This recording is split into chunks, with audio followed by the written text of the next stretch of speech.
नमस्कार, आप सभी का स्वागत है। आप देख रहे हैं न्यूज 24। मैं हूं आपके साथ अंजलि आनंद। अमेरिकी राष्ट्रपति डोनाल्ड ट्रंप की हालिया चीन यात्रा के बाद एक ऐसी खबर सामने आई जिसने पूरी दुनिया को हैरान कर दिया। सवाल उठ रहे हैं कि क्या शी जिनपिंग ने इस दौरे पर अमेरिकी टीम के साथ साथ ट्रंप की जासूसी करने की कोशिश की थी, क्योंकि जब ट्रंप और उनका प्रतिनिधिमंडल बीजिंग से वापस अमेरिका लौट रहा था तब उन्होंने चीन में मिले सारे गिफ्ट्स और स्मृति चिन्हों को अपने साथ ले जाने के बजाय कूड़ेदान में फेंक दिया। और यही नहीं, जिनपिंग की सोफा डिप्लोमेसी ने भी ट्रंप की टीम को टेंशन में डाल दिया है। देखिए पूरी रिपोर्ट में।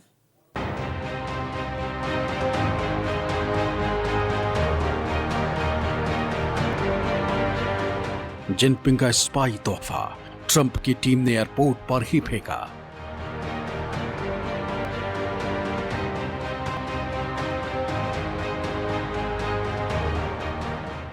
अमेरिकी टीम के लिए चीन में डिजिटल लॉकडाउन।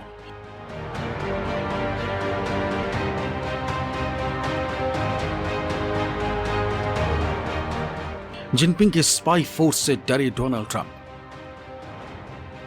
दुनिया की दो महाशक्तियों के बीच मीटिंग पर दुनिया की नजर टिकी थी। अमेरिकी राष्ट्रपति डोनाल्ड ट्रंप राष्ट्रपति शी जिनपिंग से मिलने अपनी पूरी टीम के साथ चीन पहुंचे, लेकिन चीन की जमीन पर ट्रंप और उनकी टीम के साथ जो हुआ उसने पूरी दुनिया को हैरान कर दिया। 3 दिन तक दुनिया की मीडिया और तमाम बड़े नेता इस मुलाकात पर नजरें गड़ाए बैठे थे, लेकिन कैमरे के सामने दिखने वाली दोस्ती से अलग पर्दे के पीछे दोनों देशों में एक डिजिटल जंग चल रही थी। ऐसी जंग जो दोनों देशों के बीच तनाव और अविश्वास का चरम है। शुक्रवार को जब डोनाल्ड ट्रंप और उनकी टीम वापसी के लिए एयरफोर्स 1 में सवार हुई, लेकिन उसके बाद इस एक तस्वीर ने हंगामा मचा दिया। दरअसल अमेरिकी टीम ने विमान में चढ़ने से ठीक पहले चीन में मिले सभी तोहफे को एयरफोर्स 1 के नीचे रखे कूड़ेदान पर फेंक दिया। अधिकारियों ने बीजिंग में मिले कई सामान वहीं छोड़ दिए या उन्हें डस्टबिन में फेंक दिया। इनमें बैज, स्मृति चिन्ह, दूसरे गिफ्ट और कोट पर लगाने वाले सरकारी पिन शामिल थे। चीन में कार्यक्रम के दौरान राष्ट्रपति डोनाल्ड ट्रंप, एप्पल के मालिक टिम कुक, एनवीडिया के प्रमुख जेनसन हुआंग जैसे बड़े दिग्गज ये पिन लगाए दिखे थे। हालांकि ये कोई अचानक उठाया गया कदम नहीं था, ये पहले से तय था। माना जा रहा है कि किसी छोटी डिवाइस में भी हैकिंग का चिप लगाया जा सकता है और उससे भी डेटा लीक किया जा सकता है। विभिन्न मामलों में समय समय पर यह देखा गया है कि छोटी छोटी डिवाइसेस में हैकिंग चिप लगाए जा सकते हैं। अंतर्राष्ट्रीय स्तर पर भी इसका इस्तेमाल करते हुए बहुत बड़े एक ऑपरेशन को अंजाम दिया गया और उसमें दुश्मन देश के तमाम नागरिकों और सैनिकों की हत्या भी की गई। तो बहुत ही सूक्ष्म जगह चाहिए होती है आज के समय में माइक्रोचिप को लगाने के लिए, उसे ऑपरेट करने के लिए। इसमें किसी भी प्रकार के बड़े डिवाइस की आवश्यकता नहीं होती। सिर्फ गिफ्ट्स ही नहीं, बल्कि इस यात्रा के दौरान अमेरिकी अधिकारियों ने अपने निजी मोबाइल फोन और लैपटॉप भी साथ नहीं रखे।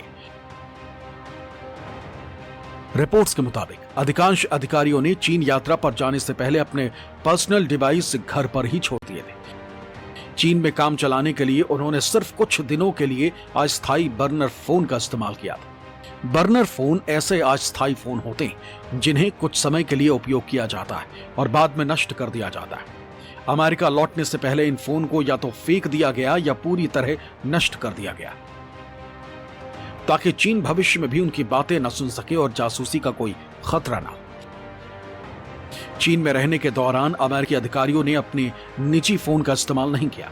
उनके पर्सनल गैजेट्स को फैराडे बैग्स में रखा गया था। फैराडे बैग में ऐसी तकनीक होती है, वो इलेक्ट्रोमैग्नेटिक सिग्नल को पूरी तरह ब्लॉक कर देता है। इससे रिमोट हैकिंग, डेटा इंटरसेप्शन या लोकेशन ट्रैक होने का खतरा बिल्कुल खत्म हो जाता है। सिर्फ इतना ही नहीं, अमेरिकी अधिकारियों को होटल के वाईफाई नेटवर्क से कनेक्ट करने या किसी भी सार्वजनिक चार्जिंग स्टेशन का इस्तेमाल करने से मना किया गया। ऐसा जूस जैकिंग के खतरे को देखते हुए किया गया। दरअसल जूस जैकिंग में चार्जिंग पोर्ट के जरिए फोन का डेटा चोरी कर लिया जाता है। अमेरिकी दल केवल अमेरिका से साथ लाए गए सरकारी प्रमाणित चार्जर और पावर बैंक का ही इस्तेमाल कर रहा था। इस डिजिटल लॉकडाउन के कारण अधिकारियों के रोजमर्रा के काम भी प्रभावित हुए, क्योंकि वो क्लाउड स्टोरेज या अपने निजी अकाउंट्स का इस्तेमाल नहीं कर पा रहे। कई बेहद संवेदनशील संदेशों को डिजिटल रूप से भेजने के बजाय अधिकारियों ने आपस में आमने सामने बात करके साझा की। दरअसल अमेरिका के सुरक्षा विशेषज्ञों का मानना है कि चीन एक मास सर्विलांस स्टेट, यानी वहां हर एक गतिविधि पर सरकार की नजर रहती है। सुरक्षा अधिकारियों ने डेलीगेशन को साफ चेतावनी दी थी कि चीन में कोई भी इलेक्ट्रॉनिक बातचीत सुरक्षित नहीं। सवाल है कि आखिर अमेरिका को इतना बड़ा डर क्यों था? साफ साफ कहें तो अमेरिका को डर था कि चीन इन गिफ्ट्स और फोन के जरिए उनकी खुफिया बातें सुन सकता है या उनका डेटा चोरी कर सकता है। दरअसल अमेरिका और चीन के बीच लंबे समय से तकनीकी और साइबर जासूसी को लेकर तनाव बना हुआ है। अमेरिकी खुफिया एजेंसियां कई बार यह दावा कर चुकी हैं कि चीन विदेशी अधिकारियों और संस्थानों की जासूसी करता है और जासूसी के लिए चीन आधुनिक तकनीक का इस्तेमाल करता है। इसी वजह से ट्रंप प्रशासन ने इस यात्रा में अतिरिक्त सतर्कता बरती। उन्हें डर था कि अगर कोई संदिग्ध डिवाइस एयरफोर्स वन तक पहुंच गया तो वो अमेरिकी अधिकारियों की बातचीत रिकॉर्ड कर सकता है या संवेदनशील जानकारी चुरा सकता है। दरअसल तकनीक के मामले में दुनिया को पीछे छोड़ने वाले चीन में मोबाइल और लैपटॉप में डेटा चोरी करना या उनमें वायरस डालना बहुत आसान है। साइबर सुरक्षा के विशेषज्ञों का भी मानना है कि आज के दौर में सिर्फ इंटरनेट चालू होने पर ही खतरा नहीं होता, कई एडवांस साइबर तकनीकें बंद पड़े डिवाइस को भी निशाना बना सकती, यहां तक कि फोन बंद होने पर भी हैक किया जा सकता है। इसी कारण अमेरिकी टीम ने कोई जोखिम लेने के बजाय बेहद सख्त सुरक्षा नियम अपनाए।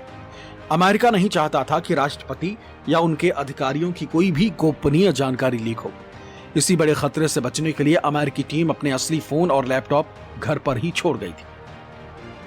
अगर फ़ोन स्विच्ड ऑफ है तो उसमें किसी प्रकार की भी एक्टिविटी नहीं की जा सकती, इंक्लूडिंग हैकिंग। लेकिन उसको बंद करने से पहले अगर उसमें रैट डाउनलोड हो चुका है, हैकिंग सॉफ्टवेयर डाउनलोड हो चुका है, तो उसके स्टार्ट होने के बाद बिना यूज़र की जानकारी के इंफॉर्मेशन टारगेट तक पहुंच जाएगी।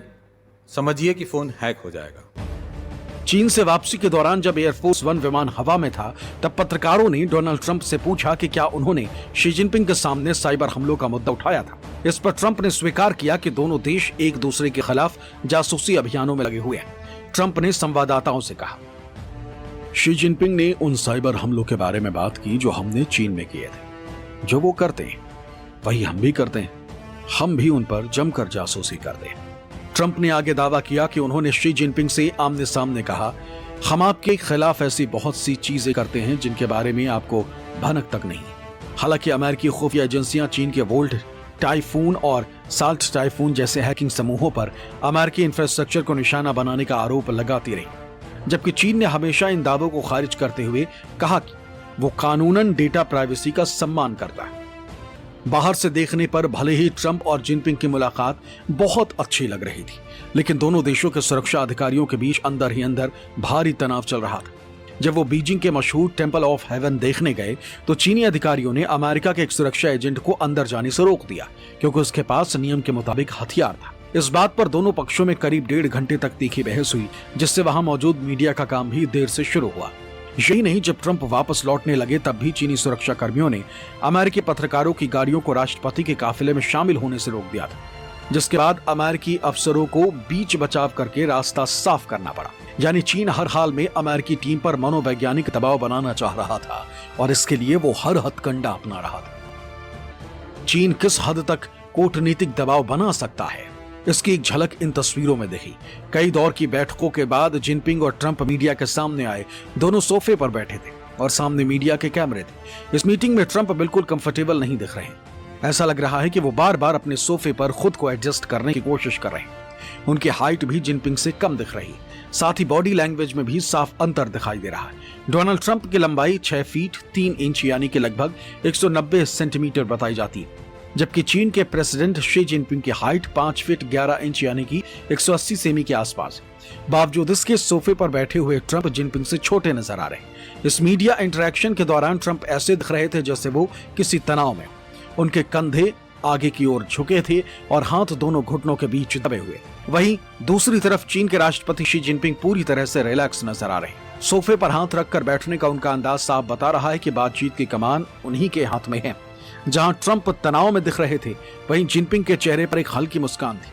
माना जा रहा है कि जानबूझकर ट्रंप के सोफे की हाइट को कम रखा गया था। साथ ही उनके सोफे में लगे कुशन यानी गद्दे भी जरूरत से ज्यादा सॉफ्ट थे। इसी कारण ट्रंप को बार बार खुद को एडजस्ट करना पड़ रहा था और इसीलिए वो जिनपिंग के सामने सहज नहीं दिख रहे थे। डोनाल्ड ट्रंप शुक्रवार को चीन की अपनी 3 दिवसीय यात्रा पूरी कर बीजिंग से रवाना हो गए और इसके बाद ताइवान पर उनके रुख में साफ बदलाव दिखा। फॉक्स न्यूज को दिए इंटरव्यू में ट्रंप ने कहा कि ताइवान को अपनी आजादी इसलिए घोषित नहीं कर देनी चाहिए क्योंकि उसके पीछे अमेरिका खड़ा है। ताइवान के लिए अमेरिका 9,500 मील दूर जाकर युद्ध नहीं चाहता। No, nothing's changed. I will say this. I'm not looking to have somebody go independent and, we're supposed to travel 9,500 miles to fight a war. I'm not looking for that. I want them to cool down. I want China to cool down. But you're waiting on approving billions of dollars of weapons for Taiwan. That's right. Is that I'm moving holding forward? it. Well, I haven't approved it yet. We're going to see what happens. What are you looking I may for? do it. I may not do it. Yeah, what's your hinge point? Well, I'm not going to say that, but I may do it. I may not do it. But we're not looking to have wars, and if you kept it the way it is, I think China's going to be okay with that.